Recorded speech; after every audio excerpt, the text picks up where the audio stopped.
بہت شکریہ سر. ایک سٹیٹمنٹ ہے چیئرمین صاحب جو تعبیر کی جاتی ہے جوزف اسٹالن سے، جس میں کہا یہ جاتا ہے کہ death of one man is a tragedy but death of millions it is a statistic. تو میں نے یہ پچھلے 5, 10, 15 سال میں سوچ رہا تھا کہ یہ فلسطین میں یہ ہو رہا ہے جو یہ اسٹیٹسٹک ہے یا ٹریجڈی ہے. یعنی پچھلے ایک ہفتے میں تقریباً 232 لوگ شہید ہو گئے. ان 232 لوگوں میں 65 کے قریب چھوٹے چھوٹے بچے تھے جن کو بمباری کر کے شہید کر دیا گیا. 1900 کے قریب ایسے لوگ تھے جو سخت زخمی ہو گئے، اور بے شمار ان میں سے ایسے تھے جن کے ہاتھ پیر لاتیں جو ہیں وہ کاٹنی پڑ گئیں سرجری کر کے ان کی زندگی بچانے کے لیے. اور میں سوچتا رہا کہ دنیا کے منظر نامے پہ یہ اسٹیٹسٹک ہے یا ٹریجڈی ہے. نومبر 2019 میں 71 لوگوں کو بمباری کر کے فلسطین میں قتل کر دیا گیا. مئی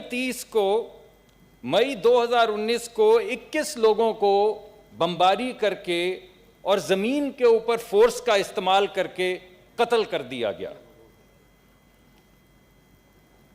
30 مئی کو 2020 کو ایک صاحب تھے جن کا نام تھا ایاد الحق. ایاد الحق صاحب آٹزم کا شکار تھے، یعنی صحیح طرح سے انفارمیشن پروسیس نہیں کر پاتے تھے. تو انہوں نے جب پولیس دیکھی اور فورسز دیکھی تو گھبرا کے وہ بھاگے. جب وہ بھاگے تو ان کو گولی مار کے قتل کر دیا گیا، شہید کر دیا گیا. جون 23 کو ایک 26 سالہ شخص تھا جس کا نام ہے احمد ارکات. احمد ارکات کی گاڑی کی ٹکر لگ گئی اس بیریئر سے ذرا پہلے، وہ جو بریکیڈ لگایا ہوا تھا اس سے ذرا پہلے اس کی گاڑی کی ٹکر لگ گئی. کیونکہ اس کی گاڑی کی ٹکر اس بیریئر کے قریب لگی تھی تو گولیوں کی بارش کر دی گئی اور اسے قتل کر دیا گیا. آج تک فلسطین پہ جتنی بھی گفتگو ہوئی ہے، جتنی بھی گفتگو ہم کرتے ہیں، اس کے اندر بہت سی چیزوں کا ذکر ہوتا ہے. فوری طور پہ سیاست ذہن میں آتی ہے، اس کے بعد زمین لینڈ ہمارے ذہن میں آتی ہے، اس کے بعد سیاستدان اور لیڈر ہمارے ذہن میں آتے ہیں، اس کے بعد جنگ ہمارے ذہن میں آتی. مگر جو بات ہمارے ذہن میں چیئرمین صاحب نہیں آتی وہ یہ ہیں، وہ یہ 2 لوگ جن کا میں نے آپ کو ذکر کیا. ابھی پچھلے دنوں کی کچھ دن پہلے کی بات ہے، آپ کو معلوم ہے کہ گھیراؤ کیا گیا ہے فلسطین کا، ویسٹ بینک کا بھی، غزہ کا بھی، اس کا گھیراؤ کیا گیا ہے اور وہاں کے لوگ کہیں نہیں جا سکتے. اور ایک ماں اپنے بچے کو لیے ہاتھ میں، اس کو استھما کا یا ایزما جس کو یہ انگریزی میں کہتے ہیں، وہ اس کا شکار تھا بچہ اور اس کو ایکیوٹ اٹیک ہو رہا تھا. وہ صرف ہسپتال جانا چاہ رہی تھی، وہ کئی گھنٹے وہاں پہ کھڑی رہی اور اس کا بچہ سانس نہیں لے سکا اور مر گیا. اس کے ہاتھوں میں دم توڑ گیا اور اس کو اجازت نہیں دی اسرائیلی جو وہاں پہ سپاہی کھڑے ہوئے تھے کہ وہ اس بیریکیڈ کو کراس کر کے جو ہسپتال جہاں پہ اس کے بچے کا علاج ہو سکتا تھا وہاں تک پہنچ سکے. ایک اور بچے کی میں آپ کو کہانی سناتا ہوں، اس کا نام شعیب ہے. شعیب کی عمر 14 سال ہے. چیئرمین صاحب 14 سال تھی.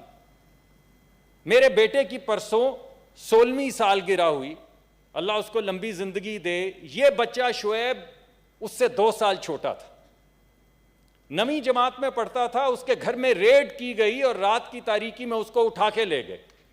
نہ اس کی ماں اس کے ساتھ جا سکی، نہ اس کا باپ اس کے ساتھ جا سکا. ایک 14 سالہ بچے کو اسرائیلی فورسز اٹھا کے لے گئیں اور ساری رات اس پہ تشدد کیا. They beat him to blues. ساری رات اس پہ تشدد کیا، ساری رات ابیوز کیا. اور پھر وہ چیز جن سے ہم لوگ تو بہت زیادہ ہمیں معلوم ہے یہ کیسے ہوتا ہے، ایک کاغذ کے اوپر جس میں ہیبرو زبان میں کچھ لکھا ہوا تھا، نہ وہ بچہ ہیبرو پڑھ سکتا تھا نہ لکھ سکتا تھا، اس سے دستخط بھی کروائے گئے اور اس سے انگوٹھے بھی لگائے گئے. اس کے بعد 10 دن اس کی انویسٹیگیشن کی گئی اور اس کے ماں باپ کو اس سے ملنے کی اجازت نہیں تھی. ہیومن رائٹس کی اطلاع کے مطابق اس کو کرسیوں سے مارا گیا، اس کو چین سے مارا گیا، ایک 14 سال کے بچے کو. اور پھر اس کو جیل بھیج دیا گیا. 1 مہینہ وہ جیل میں رہا اور 1 مہینے اس کو سونے نہیں دیا گیا. رات کو اس کا دروازہ کھٹکھٹاتے تھے, اس کو ڈراتے تھے اور اس کی آنکھوں میں لیزر گن سے لائٹ مارتے تھے کہ وہ سو نہ سکے. اور پھر اس کو یہ سزا دی گئی کہ اس کو 14 سال کے بچے کو ہاؤس اریسٹ کر دیا جائے, یعنی وہ اسکول نہیں جا سکے گا. تو جتنے سال کی بھی سزا تھی, اب میں بھولتا ہوں, مجھے نہیں معلوم, اتنے سال وہ ہاؤس اریسٹ رہا اور وہ بچہ اسکول نہیں جا سکا. اب آپ مجھے بتائیے, یہ جو میں نے چیزیں آپ کے سامنے پیش کی ہیں, یہ اسٹیٹسٹکس ہیں یا ٹریجڈی ہے؟ کچھ تو فیصلہ ہمیں کرنا ہوگا. آج تک تقریباً 2575 یا 76 ریزولوشنز یونائٹڈ نیشنز پاس کر چکی ہے جی اس کے اوپر. 2573 to be precise resolutions United Nations pass کر چکی ہے. کس چیز پہ پاس کر چکی ہے, کس لیے پاس کر چکی ہے, اس کے نتیجے میں کیا ہوا ہے آج تک؟ اور وہ 10 20 30 40 ہزار ریزولوشنز کا میں ذکر نہیں کر رہا, جن میں سے ایک ہم بھی آج پاس کریں گے جو انفرادی طور پہ مختلف ممالک پاس کر رہے ہیں, میں ان کا ذکر نہیں کر رہا. میں آپ کے سامنے یہ سوال اٹھا رہا ہوں کہ یہ ریزولوشنز کیوں پاس کی جاتی ہیں, اور ان ریزولوشنز میں بالخصوص یونائٹڈ نیشنز کی جو ریزولوشن ہے جس کے ہم ممبر ہیں, ان کی ایک خاص زبان ہے, خاص زبان جس کو محبت سے ہم مفاہمتی زبان کہتے ہیں, کہ دونوں طرف سے تشدد رک جانا چاہیے, دونوں طرف سے تشدد رک جانا چاہیے, دونوں طرف سے خون ریزی رک جانی چاہیے, دونوں طرف سے لوگوں کو مل بیٹھ کے اپنے معاملات طے کرنے چاہیے. یہ ایک بڑی اچھی چیز ہے, مل بیٹھ کے اپنے معاملات کو حل کیا جائے, دونوں طرف سے خون ریزی روکی جائے, دونوں طرف سے دہشت گردی روکی جائے, یہ بڑی اچھی چیزیں ہیں. لیکن ہمیں غالباً اس بات کا اندازہ نہیں ہے کہ یہ سٹیٹمنٹس سٹیٹس کو ختم کرنے کے لیے نئی سٹیٹس کو بڑھانے کے لیے دی جاتی ہیں. ان کا مقصد یہ ہوتا ہے کہ دونوں برابر, امام حسین بھی اور یزید بھی, ایک ہی زبان میں سلیو بھی اور سلیو ماسٹر بھی. یہ ہے مقصد ان تمام ریزولوشنز کا, کہ دونوں طرف, کون سی دونوں طرف, ایک کمزور ہے, لاغر ہے, ہیلپ لیس ہے, اور دوسری دنیا کی سب سے بڑی ایٹامک طاقت, اور ہم ریزولوشنز پاس کرتے ہیں کہ یہ دونوں طرف سے جو ہو رہا ہے اسے رک جانا چاہیے.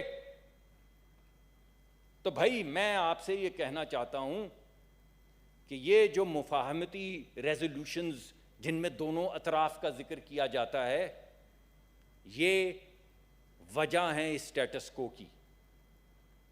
ان کے نتیجے میں تو کچھ نہیں ہوگا, کیونکہ 2600 ریزولوشنز کے نتیجے میں تو کچھ نہیں ہوا. جو ہم پاس کریں گے اس ریزولوشن کے نتیجے میں بھی افسوس سے دل ٹوٹتا ہے, شاید کچھ نہیں ہوگا. تو یہ میرے خیال میں ہمیں اس کو روکنا ہوگا. یہ جو ہم نے ایک آبجیکٹیوٹی اور ایک نیوٹرلٹی کی فضا بنائی ہوئی ہے, ہمیں اس فضا کو کاٹنا ہوگا اور کہنا ہوگا enough, this must stop and this must stop now. یہ سلیو اور سلیو ماسٹر کا ذکر ایک جملے میں ہم نہیں ہونے دیں گے.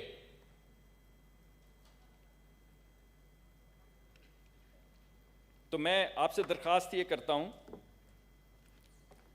کہ آج جو قرارداد آپ پاس کریں اس میں کوئی مفاہمتی جملہ نہ رکھیں ہماری طرف سے. اور مجھے یہ کامل یقین ہے کہ ہم سب آپ کی اس جوائنٹ ریزولوشن کے ساتھ کھڑے ہیں. رحمان صاحب بیٹھ جائیں.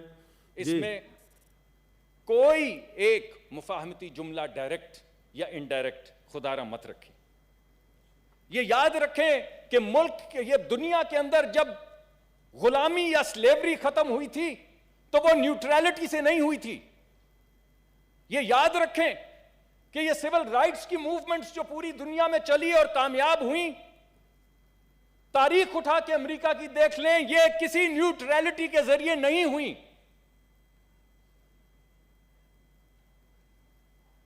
کیا اسلام جہاد کے بغیر تھا؟ یا حضرت امام حسین اس قربانی کے بغیر تھے جس کی وجہ سے آج تک اسلام زندہ ہے؟ تو یہ قربانی تو دینا ہی ہوگی، یہ جنگ تو لڑنا ہی ہوگی، اس کے لیے تو آپ کو کھڑا ہونا ہی ہوگا.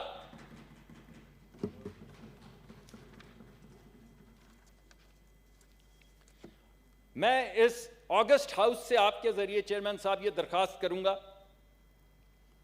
کہ جس چیز کو میں جنگ کہہ رہا ہوں، یا جس قرارداد کو میں کہہ رہا ہوں کہ آپ مزاحمتی قرارداد کی شکل میں پیش کریں،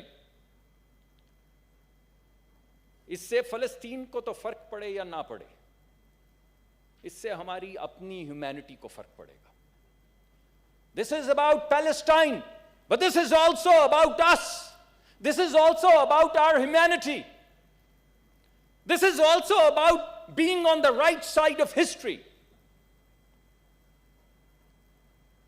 تو اپنے بچوں کے لیے، فلسطینی بچوں کو تو جو اس سے فائدہ ہوگا وہ ہوگا، مگر یہ قرارداد آپ اپنے بچوں کے لیے پیش کریں. یہ میں آپ کو بتا دوں کہ اگر آپ یہ جنگ نہیں لڑیں گے تو پہلے فلسطینی بچے مریں گے، پھر کشمیری بچے بھی مریں گے جو مر رہے ہیں، پھر شاید پاکستان کے غریب بچے مریں گے، مگر آخر میں بہت آہستہ آہستہ آپ سب کے بچے مریں گے. یہ جنگ آپ کی استحصال کے خلاف ہے. یہ جنگ آپ کی اس دوا کے لیے ہے جو ماں کو نہیں مل رہی فلسطین میں اور بچہ اس کے ہاتھ میں دم توڑ رہا ہے. یہ جنگ آپ کی اس بریکیٹ کے لیے ہے جس کی وجہ سے لوگوں کو کھانا نہیں مل رہا ہے. یہ جنگ آپ اپنے بچوں کے لیے لڑ رہے ہیں، یہ آپ اپریشن کے خلاف لڑ رہے ہیں، یہ آپ ریپس کے خلاف لڑ رہے ہیں جو فلسطین میں بھی ہوتے ہیں اور کشمیر میں بھی ہوتے ہیں. جی ڈاکٹر صاحب. اور ہماری بچیوں کے ہائی ویز پہ بھی ہوتے ہیں. ہمیں اس سب کو روکنا ہے.